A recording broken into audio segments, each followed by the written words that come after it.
Today I'm going to tell a little bit about Braccio da Montone, a game published by Access, that is an Italian publisher.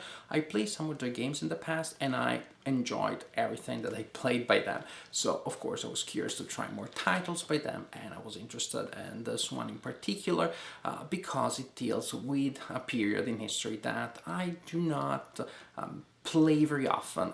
It is the Renaissance, of course. It's also the Italian Renaissance, so that is particularly dear to me. Yes, Braccio da Montone is a game that depicts two battles of the Italian Renaissance Wars, two battles that featured Braccio da Montone, who was a famous 15th century condottiero, a guy that actually even came up with his own style of warfare, with his own school of military thought that indeed turned out to be called a Scuola Braccesca, that is known after him. And the game includes two battles that feature Braccio. In one of them, Braccio performed very well historically, in the other one, not so much. So you kind of see both sides of the coin. Let me show you how the system works, the system behind these battles, and actually also behind other games by Access, and then we can talk about the two battles specifically. In this game, you do not have a system of turns like in I go, you go, but you have a more fluid situation like what you find in Men of Iron or Infidel. That is, there aren't really turns, but just activations, and players try to get as many as they can in a row and to steal activations from the opponent. Basically, a player starts by activating one of his commanders. Say we activate this one, and that commander can activate units belonging to him. It just so happens in this game there are also commanders, such as this one, that have some commanders called Caposquadra, and basically what they do is they activate the Caposquadra that in turn activates units belonging to his own squadra, that is, to his own squadron. When you activate a commander, you reduce his activation value by 1. There is a starting number that you use to place the activation counter of the commander on the activation track. When the commander is used, then he loses a point. After you have acted with the units of an activated commander, then you can choose to try to activate the commander again or another commander in your army. If you want to attempt a continuation, you roll 2 dice. If you roll equal to or less than your present activation value, then you can activate your commander again. Otherwise, the activation goes to the other player. However, you still spend a point just for attempting to activate, even if you fail to do so. But if you activate successfully, the opponent may try to interrupt your continuation by trying to activate one of his commanders. Same procedures. Dice are rolled against the activation value of the commander that is attempting the interruption. That may be successful. In that case, the game goes to that commander and the continuation of the opponent doesn't take place. If the continuation is unsuccessful, then the other player is allowed to continue with his continuation. But what do you do with your commanders when you activate them? Well, you can choose to issue a general order. Each commander can issue a general order that will apply to all of the units under that commander that are within command range. The command range is equal to the rating of the commander that is printed on the right side of the commander's counter. For this guy it is 5, for this guy here it is 5 too.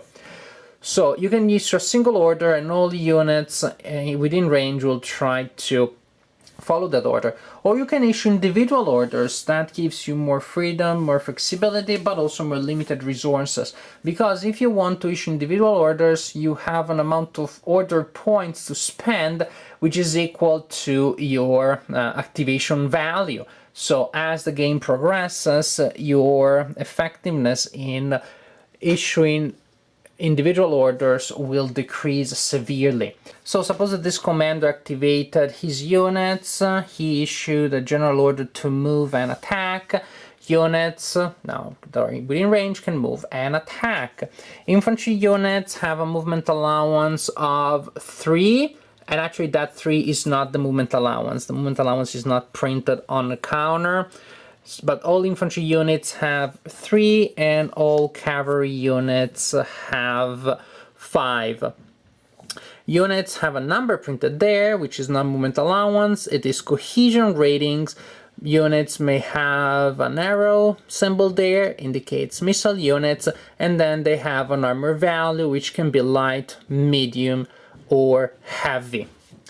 Units move up to their full movement allowance. They have to spend movement points, of course, to move from X to X and also to pivot. This is a game in which orientation matters, and units are always facing one of the 6 corners of the hex.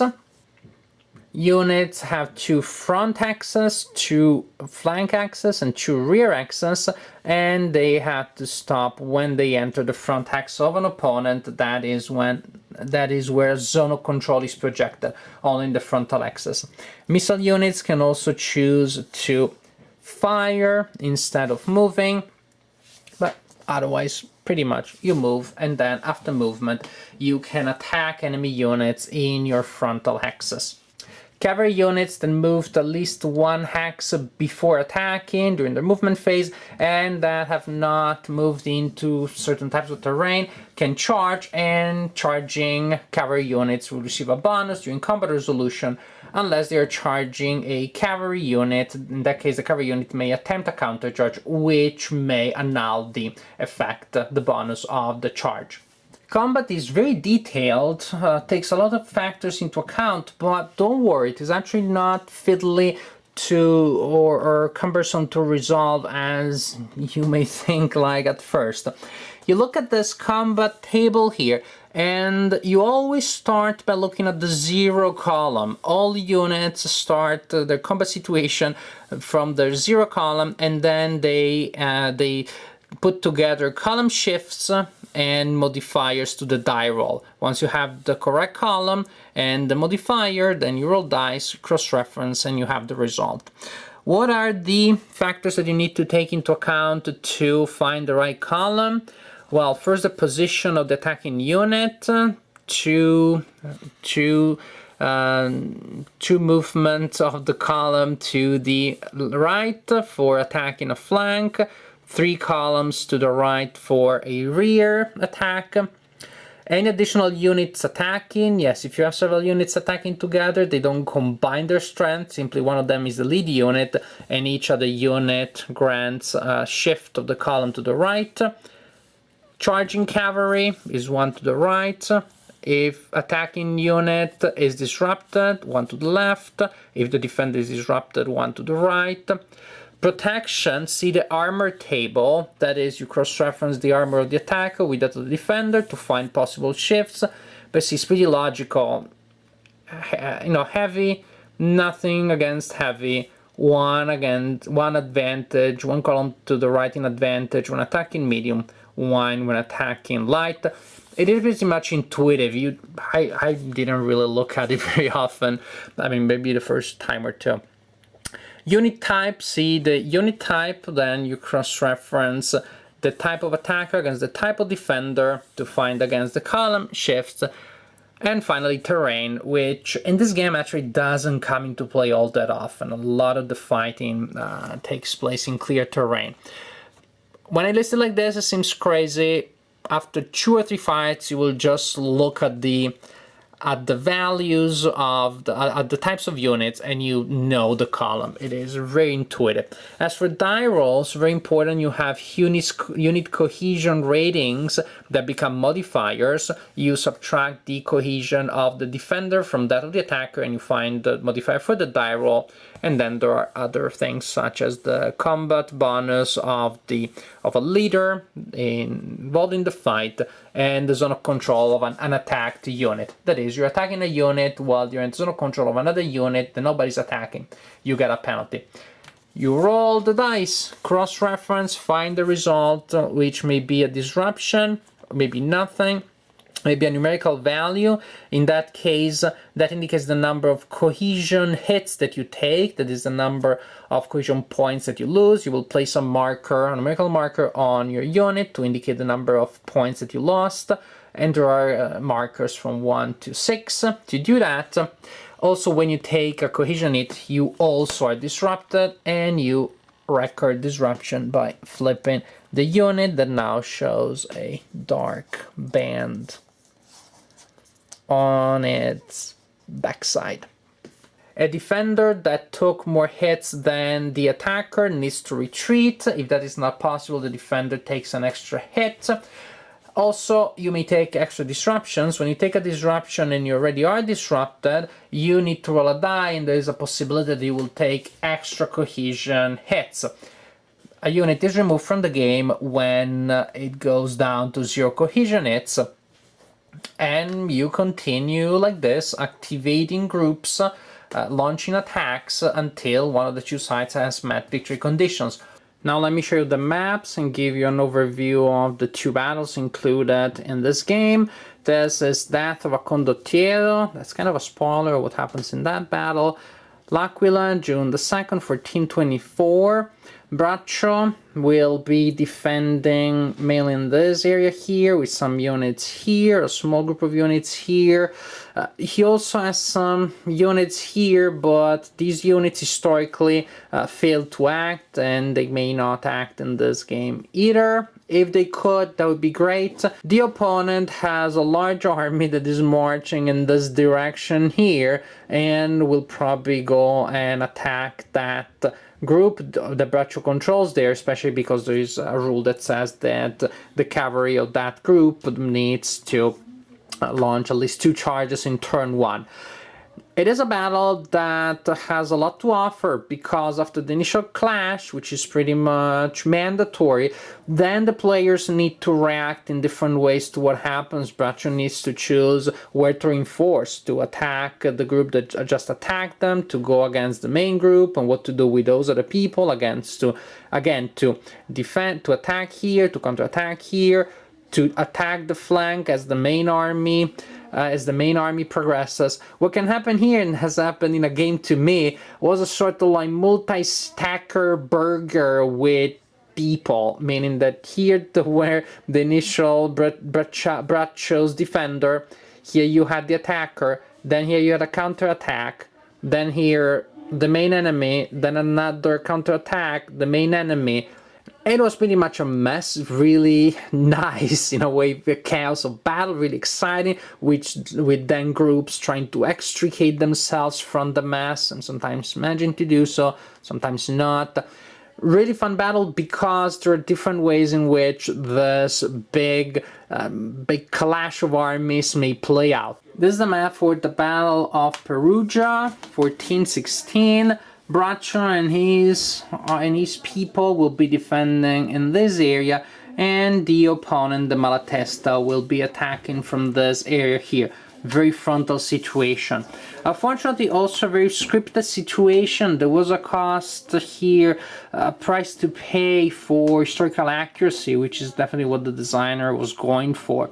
This was a strange battle, because the Malatesta had a lot of problems in the chain of command. One of the commanders didn't even show up, so sure he was of his future victory. And that is simulated by the fact that it is very hard for the Malatesta to activate. They cannot activate until certain conditions are met, one of which is that they are attacked by Braccio.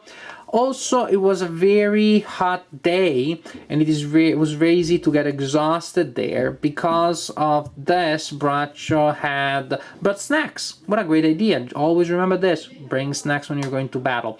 So there were going to be rally points set on the map, and units that are fighting can use a withdraw action to pretty much teleport to the rally point, which is great. It extricates them from annoying situations, if that's what they are in, but also once they get there, they're not disrupted anymore, and they can come back to the fight. For the Malatesta, recovering from disruption is much easier, and that easily simulates what happened in reality, that indeed the Malatesta soldiers got exhausted and they lost combat effectiveness. There is also a heat table with effects that the heat will generate throughout the game when the heat marker is moved throughout the game, when certain results are rolled. and different types of effect may be generated, tyrant modifiers, limitations, but also extra opportunities in some cases. In any case, heat is going to be a factor in the battle. And the price to pay for waving so much history into the battle is that the battle really is one-sided. The Malatesta don't stand much of a chance of winning this battle. The restrictions are very severe. One more that I didn't mention before, they cannot attempt continuation, which is tragic in this game. The Malatesta side will pretty much lose the game. I didn't mind because I was playing the game solitaire. I learned a lot about the battle. I really saw the battle happening. I really saw what happened when certain historical, psychological, material factors come together and what the result is in the battlefield. I don't know that it would have brought me much joy to play had I played the battle 2 players, had I played the battle competitively. There are variants and optional rules that you can use to balance things out a little, so that is a relief there. Otherwise, this is a scenario that really feels very scripted. So, the battles I enjoyed in different ways, one more than the other. One gave me more of that tingling sense of excitement, the other one was a little more didactic, but I still enjoyed them, especially because I used the Battle of Sant'Egidio as a sort of instructional battle. It was my first exposure to this system, so it was good. Even the fact that the situation was a little static, a little scripted, I was okay because it allowed me to concentrate on learning and the mechanics, becoming familiar with the command system, with the activation system. So it worked that way.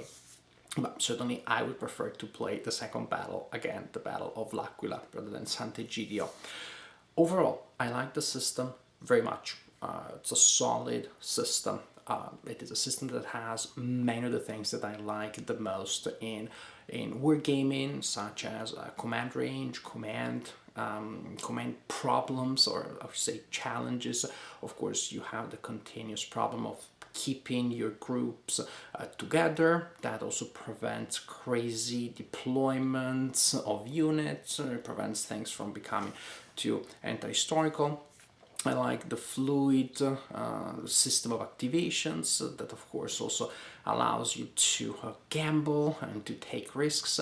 The fact that there is an uncertainty regarding the activation of the commanders also adds to the solitaire value of the game. It makes the game particularly solitaire friendly. I like the fact that exhaustion of the commanders is a factor. There really is something that needs to be taken into account, that the battle does play in different ways depending on the moments of the battle. It is not just these abstract numbers that are always the same at the beginning or at the end of the battle. You really see how physical exhaustion is something that is reducing the capability of the army constantly. I like all of these things. I think that they come together very well from the point of view of the system. So I like the system. I like the system very much. It is a solid system. Here in this package here, it shapes 2 battles which have different types of merits. Again, one of them is less quote-unquote fun, maybe less exciting, but you can experiment with the variants to make things a little more exciting. But overall, I think that both battles have their merits. I think that this is still a good package. Probably not a package for the casual gamer or for the beginner war gamer. I don't think this is an entryway war game, because there's still many factors that you have to take into account as you learn the game, which is explained well, but there are just many little things that you have to learn. And also there are a lot of things that you have to keep track of and that you have to manage as the game progresses. Still nothing that an even just mildly seasoned war gamer cannot handle. Things actually become intuitive quite fast. The modifiers, keeping track of things, these things work. If you're used to wargaming, these things will not be a problem at all. So maybe not a package for the beginner wargamer, but definitely a fine package for the discriminating wargamer.